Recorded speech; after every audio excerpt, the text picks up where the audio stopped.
Exclusive! Ang aktual na pagdukot sa isang negosyante sa Nueva Ecija at kung paano nakaligtas ang biktima, tutukan.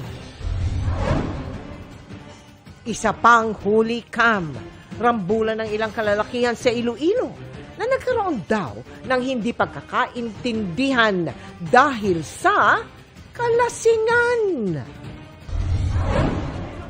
Biyahe ng buong passenger fleet ng kumpanyang may-ari sa Rorong lumubog malapit sa Basilan, sinuspindi. Paghanap sa mga nawawala, nagpapatuloy. Kung sino man po yung nakapulot sa kanya kasi hanggang ngayon missing pa rin po siya.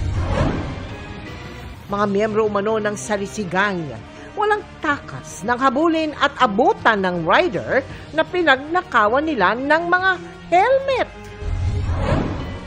Pangulong Bongbong Marcos ipatatawag ng House Committee on Justice kung makitaan ng sapat na basihan ang mga impeachment complaint laban sa kanya.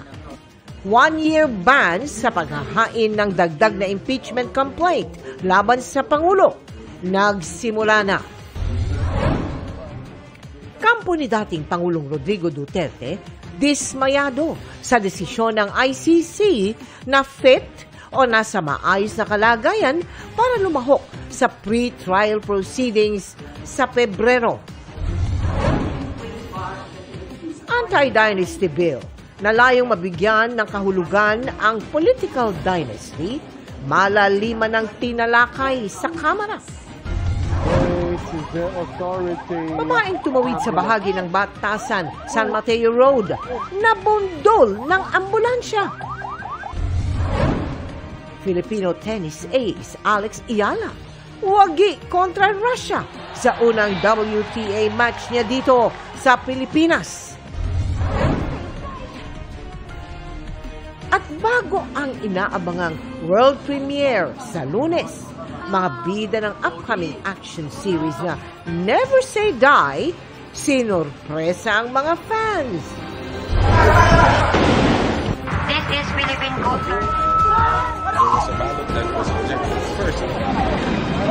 Live mula sa GMA Network Center, ito ang 24 oras. Magandang gabi po, Luzon, Visayas at Mindanao. Pangingidnap ang iginanti ng isang dating pulis sa kanyang pinsan dahil sa di umano pagpapahiram ng pera. Nahuli kam sa Cabanatuan, Nueva Ecija ang pagdukot sa biktimang negosyante na nabulilyaso lamang dahil sa isang aksidente. Nakatakas ang mga suspect pero nabisto ang mastermind sa backtracking. Katwiran niya, kailangan niya ng perang pampaospital sa misis. Nakatutok si Rafi Tima.